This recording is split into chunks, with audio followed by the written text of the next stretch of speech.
welcome to Think Tech, where we are raising public awareness about diversity, technology, globalism, and energy. This show is the Arts in Hawaii. I am Donna Blanchard, your host and very proud managing director of Kumukuhui Theater. We are coming to you from Pioneer Plaza in downtown Honolulu. Today I am talking to Jeremyah Wubben of Palolo Brewing Company. That's right, we're going to talk about drinkable art today. If you would like to ask a question or make a comment during our show in real time, tweet us at hashtag ThinkTechHI. Remember that we broadcast live every day on the internet, every weekday. Our shows are all streamed live on ustream.tv and Spreaker.com. And if you would like links to our live streams or any of our previous broadcasts, go to thinktechhawaii.com. And if at any time you would like to join us in our downtown gallery, I just email Jay at thinktechhawaii.com. That's Jay at thinktechhawaii.com. Okay, my guest today, Jeremyah Wubben, is the founder and brewmaster of Palolo Valley Brewing Company. He has worked at several breweries in Colorado and overall beer and wine industry for the past 9 years. Welcome, Jeremyah. Thanks, Donna. Thanks for having me. Absolutely. How could I resist something like this? This is going to be fun. When I initially met you, you were had brought your beer to an event and were serving it, and were obviously very knowledgeable about it.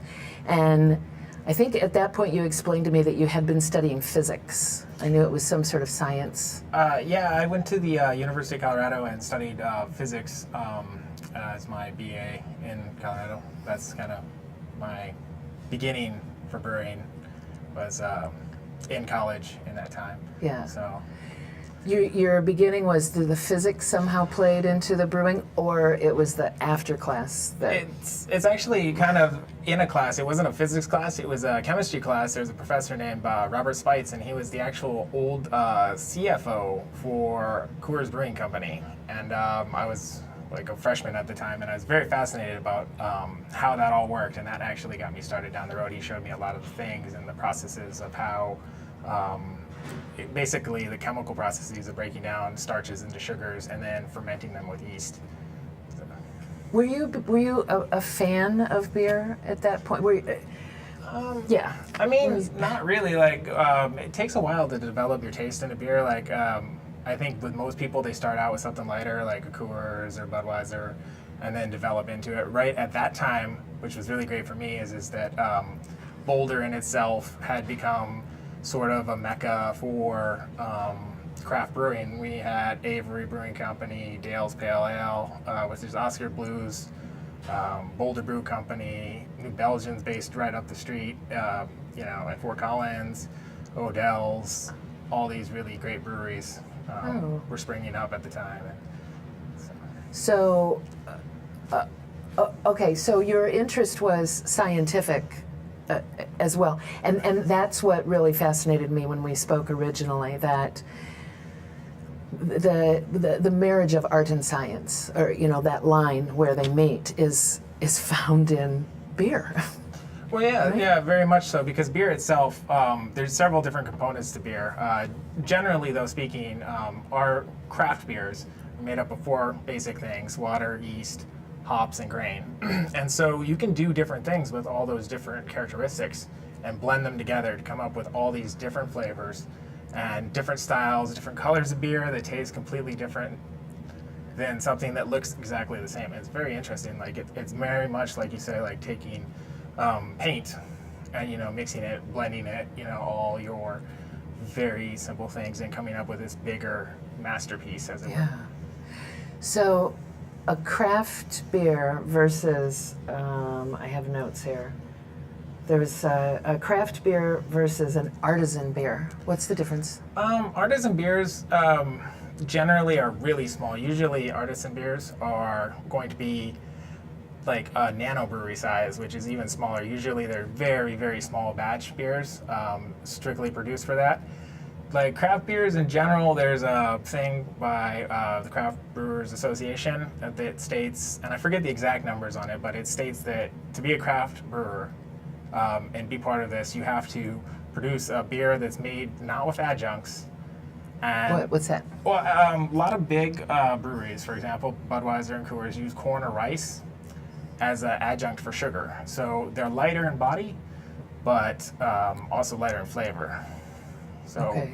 That's not allowed to be considered kind of a craft brew by those standards. So you have to use all grain, all barley, rye, no supplemental sugars, basically, Okay. from that. And then also on top of that, you have to have limited production, and I think they just raised it, the actual barrel size. I don't remember the actual barrel size. I think it was like 2 million barrels per year production. For To be craft? considered a craft brewery, yeah. Okay. Yeah, because somewhere along the line I heard that Pabst Blue Ribbon is the original craft beer. Are you on board with that? I would say Pabst Blue Ribbon in its time, was really good. But what happened is like during the 70s, there was a movement towards lighter beers, a lot of really light beers. And it wasn't really flavor inspired. There was a lot of marketing behind it. And I think, these slogans like "This Bud for You" and this and that all came out in that time period. And it was one of those things where American breweries were trying to cut their costs, like the bigger breweries were trying to cut their costs and expand production. And that's where that kind of comes from. Okay. So. So what are you brewing? Let's talk about that. For me, I think specifically it's at a nano brewery size right now, so it's under 4 barrels. The style of beer is based around Hawaii, and the style for our breweries is, our slogan is as local as you are, because the idea is to incorporate the traditional sense of beer, your grain and your hops, but also incorporate those local flavors that you can't get anywhere else, rather than importing, bringing in all these flavors from somewhere else. We make it here, and the reason why it's specifically like that is all the famous styles from around the world are famous because they developed around a specific area or concept. Okay, so what's different about the product that you're using here? Well, for instance, we have a taro-based beer. Really? Yes, it's taken a long time to kind of come up and develop it because taro itself, unless you ferment it, you get like kind of a sourness to it. So there's not too much flavor to it, but it's kind of a balance of getting the grains down to a point where it doesn't overflow, and you can still kind of have some of the kalo taro flavor come through. So it's not too overpowering. How is that? Have you been? It's actually really good. We've done a couple of things. We did it. There's a small farm up in the North Shore that we made a batch for their table to farm dinner, or farm to table dinner, I should say. And they actually, it went really well. It's really nice. We're just trying to round out the last little bit of the numbers, because to move it up in production size, it goes back to the science where you're getting the right levels, so you get that right blend, the right pH, and the right balance of temperatures for that size. Like, what kind of body is a taro beer that you're brewing? That's the great thing. You can change the body on it. Ours is going to be lighter because obviously in the Hawaiian climate, you don't want to drink a lot of heavy, starchy beers when you're out at the beach. So this is actually a lighter beer. It's a little bit crisp. It's almost like a lager, kind of a golden ale. Oh. And okay, that's awesome. So let me ask this. When you start, you say, I want to try taro, and you start the experimentation process on that. How long until you've got a product that is potable? Well, I mean, it really depends on that. A lot of it's, what you want as a brewer. For me, I kind of sit down when I make a recipe, I sit down and I write out, like, what is my idea? And then I kind of go back in my head and be like, well, what gives me these ingredients? What gives me this flavor profile? And how do I go about this? Like, what do I want to add to complement this rather than just overpower it or just have it as an ingredient? So, you take that base of the kalo and then you be like, you branch out from there. Okay, so you are,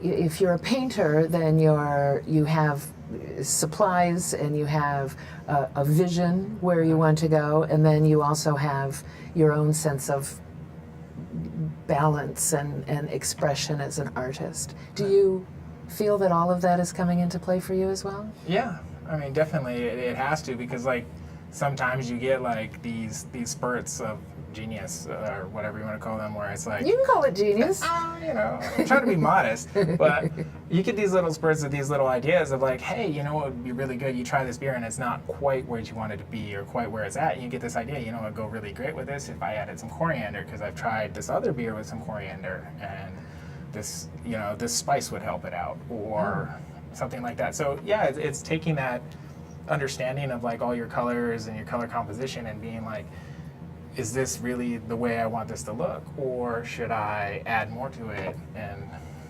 diversify it out, change this out, you know, add something here. Coriander is a very interesting ingredient for beer. Is that in a lot of beers out there? It's mainly in Belgian beers. Specifically, a lot of Belgian beers have coriander in it. And that goes back to like the stylistic approach to beer. You know, like the Germans have Reinheitsgebot. The British have a lot of ales, Indian pale ales, come in like that styles. The Belgians have all these really spicy and sugary beers that come down from that. So it's kind of Okay, it is in a lot of them out there. Yeah. What kind of flavors are you? Okay, so what are you doing other than the taro beer? Let's hear about some. Other. We've actually tried a couple of different things. Some that aren't quite as good. But the other idea is incorporating in these local ideas is we have a cardamom and coconut and lemongrass beer, which is also pretty good. It's something completely different, from a standard brewery that you would see around. Yeah. That is one. We're trying an abalone stout in the tradition of like the Irish. There's an Irish oyster stout. I don't know if you've heard of that. So we're gonna try that. It's coming along pretty good, but I mean I don't know if it really defines past what the original oyster stout is too much. Okay. Do you think, here's what I'm thinking when you are talking about lemongrass and cardamom, are you thinking about what food it is going to go with? Like that sounds like something that, would that go well with Thai cuisine? Are you thinking that? Yeah, a lot of beers go really well with food, but these are actually made for both food and just to drink on their own. Like you can have a really nice, refreshing drink that's made with lemongrass, cardamom, and coconut. It's really crazy, as well as we're working on something with just Maui lemons, the Maui Myers lemons, just a flavor with that. So. Lemon beer. Yeah. Okay. What have you tried that has failed miserably and you gave up on? Well, originally I did try. I tried the lemon beer the first time, but it was all made with cane juice, and it came out pretty. Yeah, it came out pretty bad. It just was very light in body. There was not much to it. It's kind of bad. Oh, okay. But you're still at the drawing board with that, though. Well, I mean, the base ingredients changed. So rather than just using sugarcane for the base, it's changed out to malt. But the idea itself was kind of bad in the origin. There's been a couple other ones. I tried it with junipers once. This was a while ago with juniper berries. And it was just extremely piney. It came out a little too piney. Gin beer? Gin beer is that way. I also like Christmas beers. Like I made a couple of Christmas beers where they were just, I mean, spices are very hard to like nail down. They're like, you can add too much very easily. So if you drink a little bit, you'll be, burping coriander for a while. So it's not as pleasant. So it takes that nice balance. And brewing these beers, and I'm going to ask you, probably we're going to get into the next segment, and I'll start asking you about lager and ale and the different processes that go into that. But when you are experimenting, if you say, I want to make a beer with lemon, how large a quantity do you need to make for the experiment, and what is the time investment? Generally, well, it depends on the style of beer, but generally, it's about 5 gallons. Usually I do either 3 or 5 to try it out, to like slowly nail in that recipe of like where I'm close to what I feel that it needs to be. Okay. But yeah. And once you go through the brewing process and you taste it and, oh, this is horrible, are you still working with that original product, or does that get chucked out and you have to start again? I mean, sometimes the ideas are sound, but like if it's really bad, like you need to get rid of it. Sometimes it's a really funny thing. You can switch up the tiniest of ingredients, which a lot of people don't even think. Like yeast is a huge ingredient that you can switch out and take a beer that's super over the top, like spicy or too acidic or has too much alcohol burned to it in the flavor profile, and make it something completely palatable by just switching that one ingredient. It's very In that original 5 gallons. In the original recipe, like, so you take your original recipe, you make it, and you be like, okay, this is very like spicy and very over the top. You can switch out the yeast and actually make a beer that's completely palatable with the same recipe, just a different style of yeast.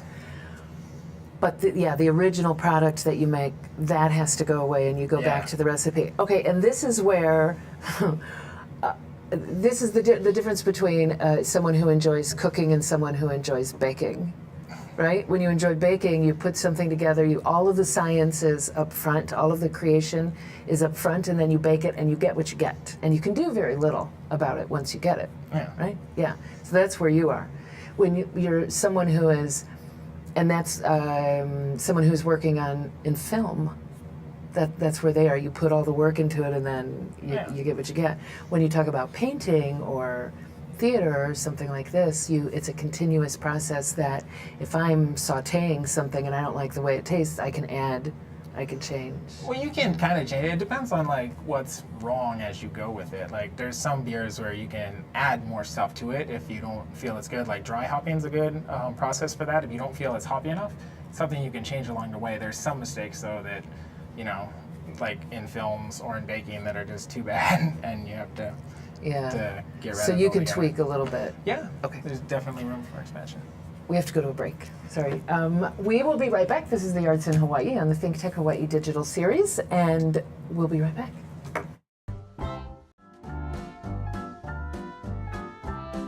Castle and Cook Hawaii, investing in Hawaii, creating communities, and providing for the needs of our state. Collateral Analytics, empowering the real estate industry to make better informed property investment decisions. The Foreign Trade Zone, bringing the benefits of the Foreign Trade Zone programs to Hawaii businesses and entrepreneurs. Galen Ho, a senior executive of BAE Systems, a global defense, security, and aerospace company. Hawaiian Electric Company and its affiliates Maui Electric and Hawaii Electric Light Company on Hawaii Island. The Hawaii Energy Policy Forum, incorporating diverse perspectives to design a flexible and forward-looking energy strategy. Hawaii Energy, the state's energy and efficiency program created to help Hawaii's residents and businesses adopt a clean energy lifestyle. Hawaii Gas, helping Hawaii achieve its transition to clean energy and a better energy future. Hawaii Pacific Health, bringing technology and teamwork together to transform healthcare in Hawaii. The High Tech Development Corporation, attached to DBED, is the state's leading technology agency. The SHIDLER Family Foundation, supporting educational, cultural, and charitable organizations, including Think Tech. Hi, we're back and we're live. This is the Arts in Hawaii on the Think Tech Hawaii Digital Series, coming to you from Pioneer Plaza in the heart of downtown Honolulu. And we're talking with Jeremyah Wubben, who is the brewmaster of Palolo Brewing Company. And you brought some visual aids for us. Let's talk. I was really interested to see hops because I knew I like the flavor of them. I like beers that people generally say are hoppy, but I had never seen them before. Well, I mean, they're a flower actually. That's the flower you get, and it's a flower. Yeah, you actually get it off the little buds. It's very interesting how hops came about. Especially in beer, they're actually kind of new to beer, as it were. More spices were before that. Oh, yeah? Yeah, hops actually, the reason why they kind of got into beer originally is because they were put in pillows in medieval times, because they actually have a nestic quality, like a sleeping, they're relaxing. Yeah. The scent of it? Yeah, the scent as well, yeah. Okay.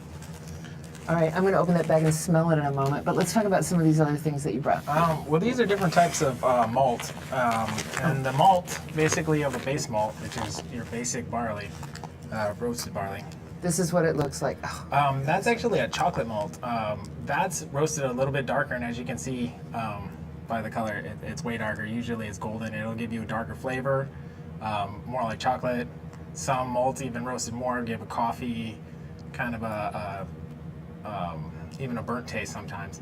And so the idea is I didn't bring all of them, but just like what we were talking about with painting, is you have all these different colors and different textures and different styles you can add into your beers. okay. And let's just go through them as long as we've got them here. This is another kind of malt. Yeah, that's a peated malt. So that would be something similar that like they would use in Scotch. So if you were making a beer and you wanted a smoky flavor, you'd add something like this to your batch.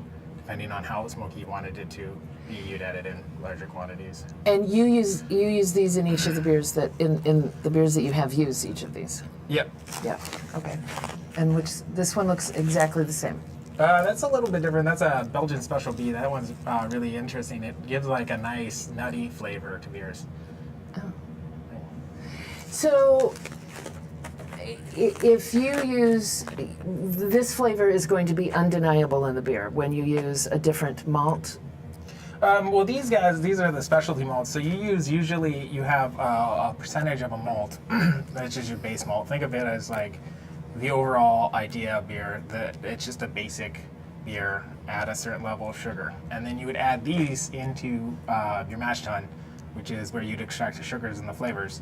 You'd add these in and extract what you wanted. If you wanted to make a darker chocolatey beer, you'd add like a chocolate malt. If you're going for like a brown or like a Belgian beer, you'd add some of this special B. Or if you wanted to make like a smoked bock or Rauschbock, you'd add like the peated malt, like an Irish style or Scottish style beer. Okay, so now we're getting into the like a bock versus a stout. What are the basic different tenets of those beers? Well, a bock would be, it's actually going to be brewed at a lower temperature generally. It uses a different type of yeast. It uses a lagering yeast, and so usually it's fermented at about 58 degrees. Whereas stout is an ale, and stouts are usually like a British or Irish style beer. Not always, but generally that's where they came from. And those are going to be drier, I would say, in flavor, a little bit more bitter, a little bit more roast flavor, where bocks are going to be sweeter because they have unfermented sugar in them. So they're going to be sweeter, a little bit more caramely in texture and flavor. And the lower temperature, is that why the sugar is not fermenting the same, or the entire process? And I asked a huge question that can't really be answered. No, it's not a huge question. It's actually very simple. So basically, there's two types of basic fermenting yeast. There's all kinds of miniature categories within it, but there's two types. There's what's called a top fermenting and a bottom fermenting yeast. Top fermenting yeast only ferment at a specific temperature above. They're usually always used in ales. For specific examples, like pale ales and those guys, always usually about 68 degrees and above for fermenting. They have a higher alcohol tolerance, basically, so they can go higher up. Whereas bottom fermenting yeast lagers usually are about 58 degrees and below, right up to like, at a certain point, obviously it gets too cold for them as well, usually around like 48, 49 degrees. Those guys have a lower tolerance for the alcohol content in the beer, and so at a certain level they just can't ferment anymore and they drop out. It also makes it, for example, like ales will keep fermenting until the sugar is done. Some ale yeast goes up to like 12%, where you don't really get that with the lagering yeast. But the good thing is you get clearer beer with lagering yeast, because the colder it is, the more the yeast falls out of suspension. The clearer the beer gets, the more the other particulates, like the starches, fall out. And that's why, for instance, lagers themselves are really clean and crisp. And ales, you get a lot of big protein flavors, a lot of sugars, things like that, starches. I hope this doesn't sound like a foolish question, but I like the taste of an IPA, and very often if I go into a bar and I ask for an IPA and they don't have one, they'll say, we have a pale ale. Here's Sierra Nevada pale ale, and that is not what I enjoy at all. Is there a basic difference between those two? There is. There's actually been a revitalization of the IPA. The IPA is actually India Pale Ale, and the reason why that actually came about is this style. It's based on the original Pale Ale, and the idea is when they had British troops in India and Pakistan, they would ship the beer there from the brewers. But what would happen is over time, hops in general, the hop flavor breaks down. It just kind of loses its pizzazz, as it ages. It's not something built to age. So they actually made a bigger beer. What they did is they added more ingredients. They added more hops, more sugar. So they made a bigger beer, more alcohol, more hops. And by the time it shipped, it actually was still palatable and drinkable and tasted like a pale ale at that time. Oh, okay. Okay, so this flowery substance that I'm going to smell now, when I first met you, you had hops in a French press. Yes. That you were adding to your beer. This smells very good. It smells very good. It doesn't smell like an IPA. It just smells like it's a flowery. It doesn't. There's other stuff to include into an IPA. Definitely the sugars into that. It depends also on like what type of hops you're using in your IPA. This one is Cascade hops, and that's actually, it's funny that you mention it because like that's the flagship hop for Sierra Nevada.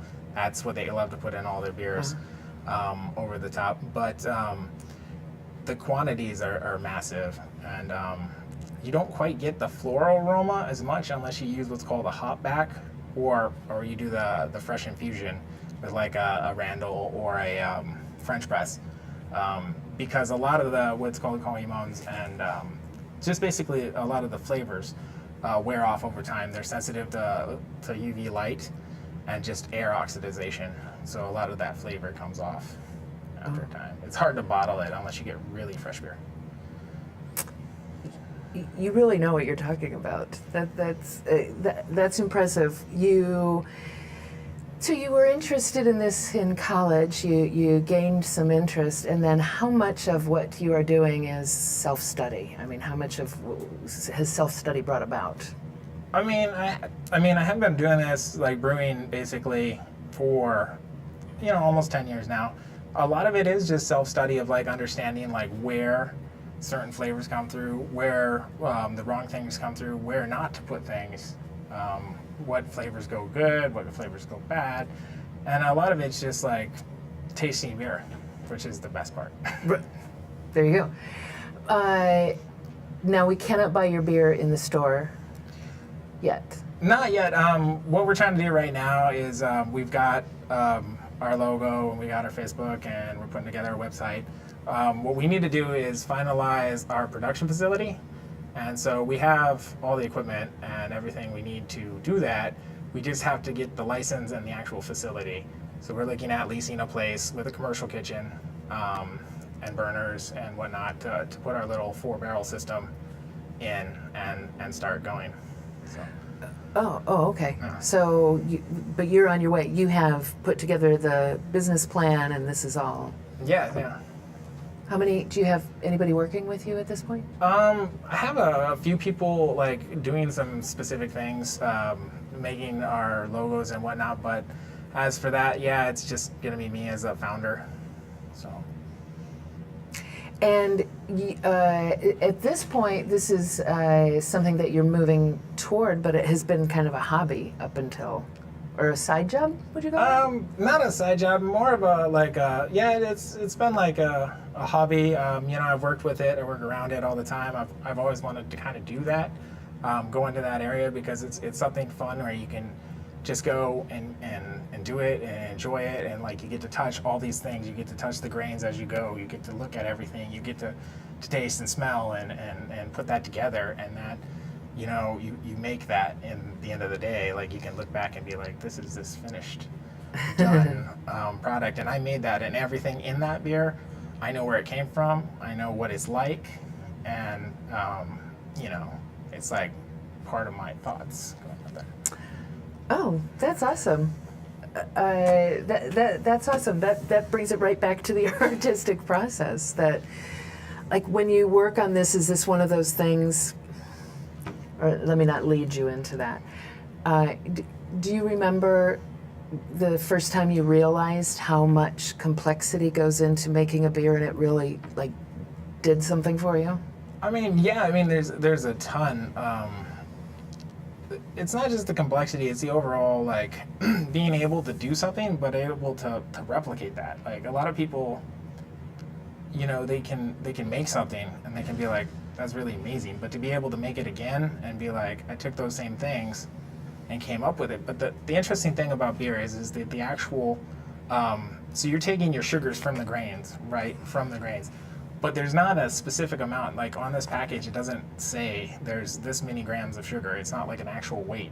It fluctuates. So you actually have to change in the middle of the process of brewing. You have to change how much sugars you're having to balance everything out to make sure you come out with the same result.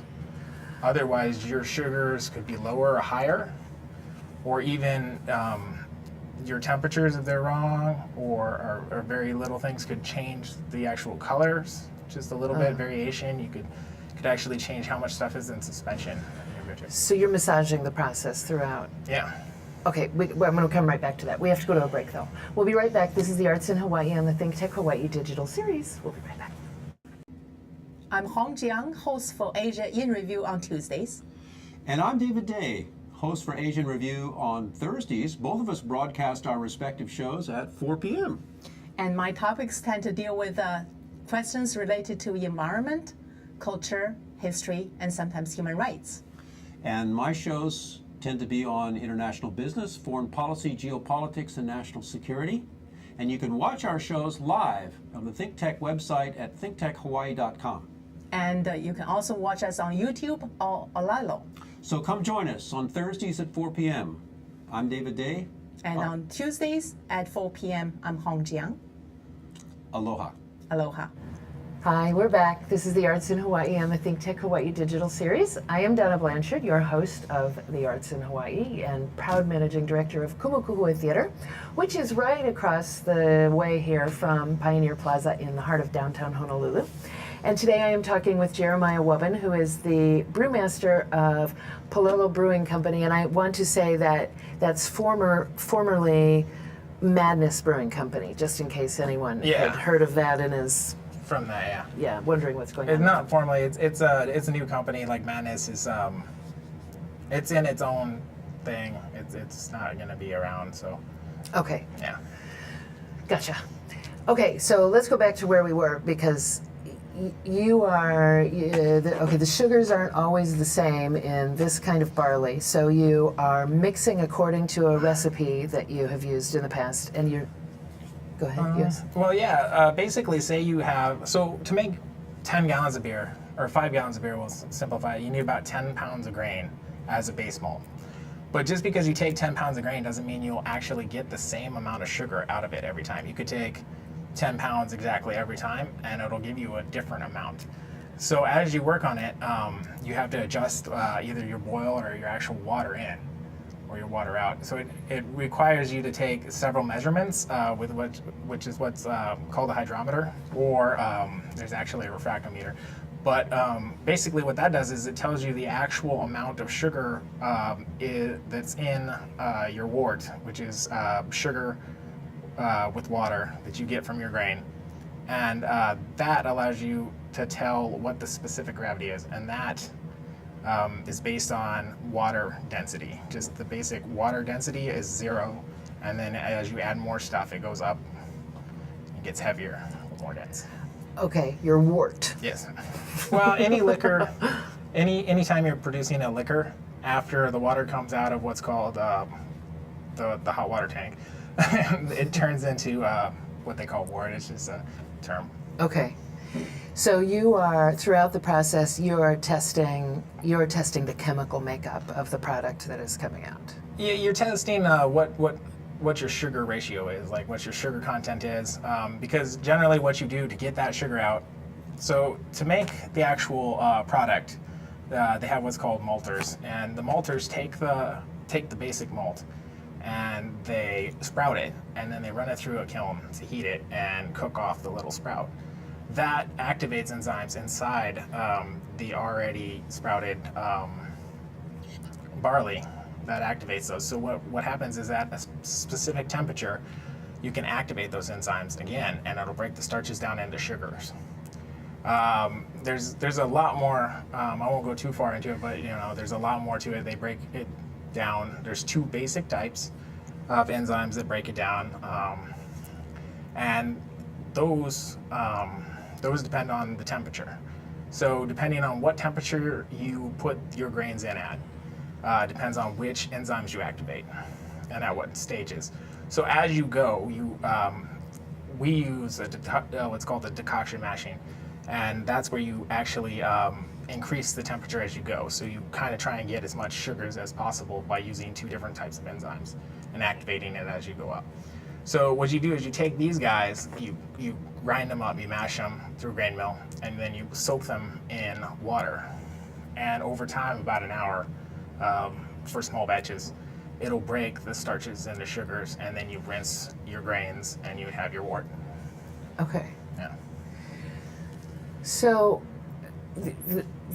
I'm only going to retain about 23% of what you just said. All right. I'm thinking, but what I'm getting is that you have a process out of which you are creating something that is an artistic process, but it's going through a very an artistic product that is going through a very scientific process.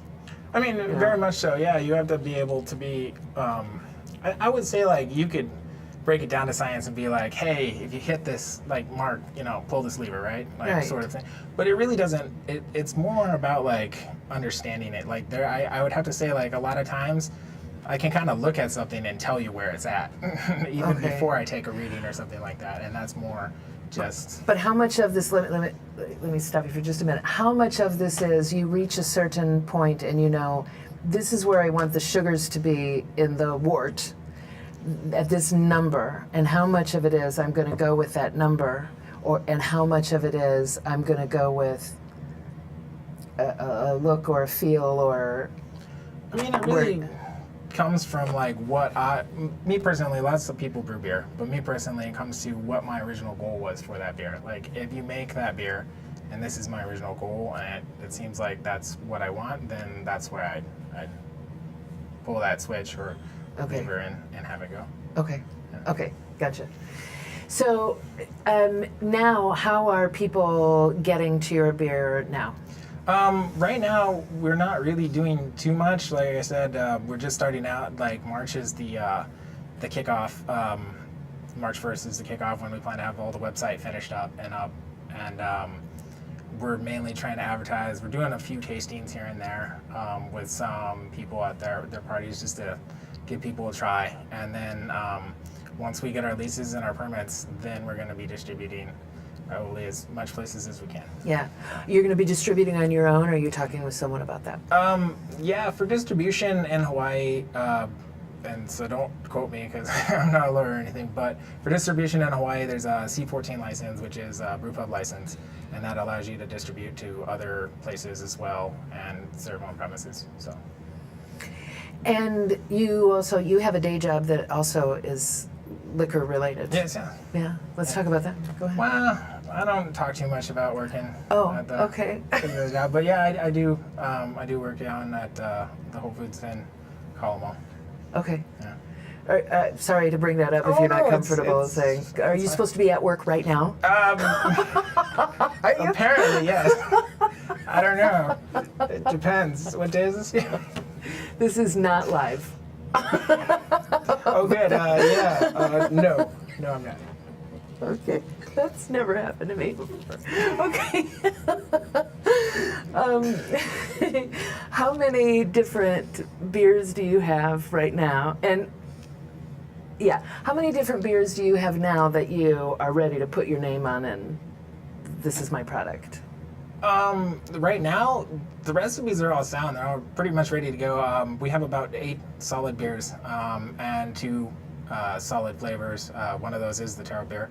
And then we have like just an overall light, I would call it a light ale. It's almost like I don't really want to describe it as anything else that anybody's tasted because fortunately, you have to try it to understand. But we have several beers that are going to be very unique. But yeah, about 8 that are ready to go Okay. and sell. And then we also have, we're making a mead with kahuku honey, local honey here, and some other local flavorings. Okay, and we'll talk about those in just a minute because we have to take a break now. This is the Arts in Hawaii on the Think Tech Hawaii digital series, and we will be right back. Aloha, I'm Nicole Horry for Think Tech. For nearly half a century, the Hawaii Foreign Trade Zone No. 9 has brought the benefits of the Foreign Trade Zone program to Hawaii businesses and entrepreneurs. DBET, the Department of Business, Economic Development, and Tourism, operates Hawaii's Foreign Trade Zone program to encourage international business and economic development. The Foreign Trade Zone's mission is to increase the amount of international trading activity in Hawaii, thereby providing employment opportunities for the residents of our island state. For more information, see ftz9.org. I'm Nicole Horry. Mahalo. Hi, we're back and we're live. This is the Arts in Hawaii on the Think Tech Hawaii digital series. I'm your host, Donna Blanchard. We're talking with Jeremyah Wubben, and we were laughing. Currently, are there a lot of beers brewed here on the island? Actually, there's been a slight decline actually on Oahu for beers brewed. There's a new brewery that just opened up, Honolulu Beer Works, down in Ward, Kaka'ako. I mean, it's off Cook Street.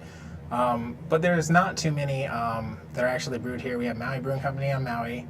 There's Hawaii Nui, and obviously there's another one in Kauai, and I forgot the name of it. I think it's Kauai Brewing Company. But there's not too many that are actually brewed in Hawaii anymore. Yeah. There's Kona Brewing is not brewed in Hawaii. Kona Brewing brews some of their larger scale.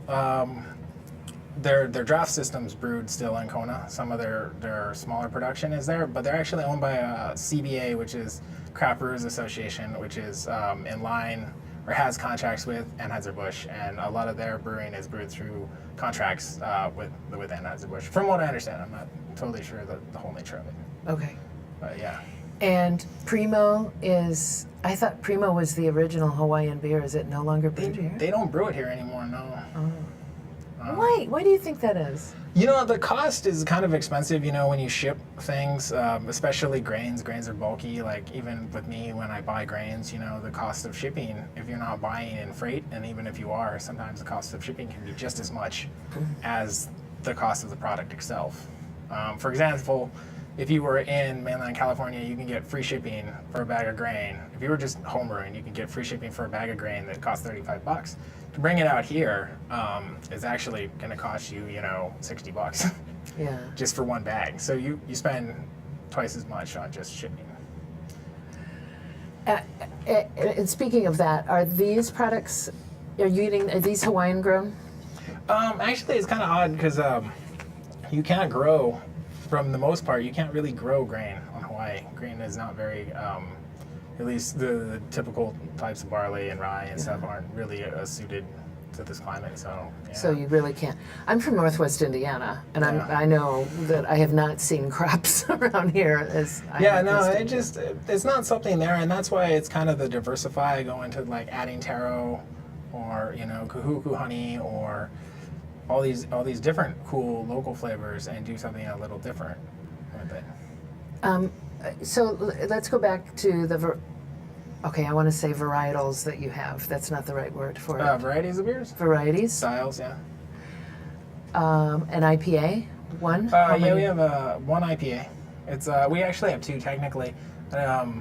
One is a white IPA, which is like a lighter beer. It's a lighter style.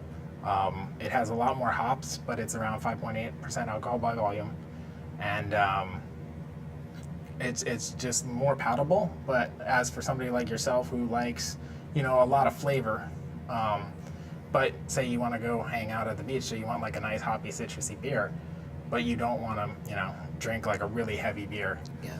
So you'd have something like that, and then we have like a standard, in the typical sense of standard IPA. So. Okay, so you have a white IPA and you have a standard Yeah, like the traditional style. Traditional IPA. You have a mead, but you're not counting that we're not counting that among the 8. Yeah, it's kind of considered more of a wine on that style, or I guess it's Norse style beer. Either way. And then we also have the Abalone Stout, the Kalo Ale, which is the taro beer. And then we have a couple other seasonals, a brown, the nutmeg cardamom, or not nutmeg cardamom, the cardamom, lemongrass, and coconut. And then the other 2 are kind of still on the drawing board as for what we're going to call them and what style to define. Oh. But What do you mean? How can you not? I mean, are you already settled on a recipe? yes, but I'm not really sure how to define those ones. Oh, well, that's awesome. It's kind of I like that. Yeah. Right? Because it's... I guess it'd be down the road of Belgian style, and the reason why I'm kind of hesitant to call it that is that for the last I would say 6 or 7 months, I've been trying to culture yeast specifically from Hawaii, which is a little bit different. So I'm still trying to figure out what the yeast is, what I can classify it as, without technically calling it a style and throwing it and lumping it in. So it gets a little bit scientific in that sense, because I don't want to be like, oh, it's Belgian style with Belgian yeast from Hawaii. So Yeah. You can just invent your own. yeah, exactly. It's Hawaiian style. Excellent. What's your 5-year plan? Well, the 5-year plan would be basically have a 7-barrel brewery that operates specifically in Oahu and makes a traditional, or not traditional, but has a good standing, very eco-conscious in the community, very very well sounded in the community, and makes the artisan beer, like we were talking, a nice craft beer that you can only get here in Hawaii, made from Hawaiian stuff that nobody can duplicate. Oh, and you don't have... Well, wait. In the 10-year plan, do we see shipping it elsewhere? Is that a part? I mean, that's possible. I mean, what I really want is something solid with quality, something solid with flavor, and a solid style, and something that is genuinely Hawaiian, Hawaiian in style, and from that, and not just hey, we got a bunch of IPAs, because right now across the board in the mainland, as it would call, they have a lot of beers and a lot of breweries that are blowing up, and some of the styles are very new and they're very awesome, and I don't want to put anything down. There are a lot of redundancies in that style, how many IPA types can you really have or want? And so, I just want something here and nice, and something that is specifically for here, rather than trying to export. It's not really about a giant business plan or world domination, anything in that vein. It's just brew beer, have something that I can enjoy, have something that other people in Hawaii can enjoy, people that visit that can enjoy in that area. I think that is very cool. There's back in Northwest Indiana, there is Three Floyds Brew Pub, and those fellows are of the same mind, that people have begged them to open another location and to get bigger and to ship larger, and they just don't want to do it. They just make what they make with the product that they have, and they believe in it, and they share it with friends, and that is artistic, I think. And we have to wrap up. See how fast that went? Well, let's pass. We have to get to tasting some of these beers now. So thank you so much for being here. No problem. I really appreciate the amount of knowledge and insight that you brought, as well as the artistry of it. So now I have to read things. We're out of time. We have to wrap up. I'm Donna Blanchard of Kumukuwa Theater. This is the Arts in Hawaii on the Think Tech Hawaii digital series. And we've been talking with Jeremyah Wubben of Palolo Brewing Company. Look for more to come there. Thank you very much to you for watching and listening. Thank you to our production manager, Ian Davidson, who is in my ear. To our communications director, Chrissy Goffigan, who told you about us, and to Jay Fidel, who somehow manages to put it all together. To check out our previous broadcasts and to watch the show again, because you're going to want to, go to thinktechhawaii.com, and please check us out and like us on Facebook and follow us on Twitter. Bye.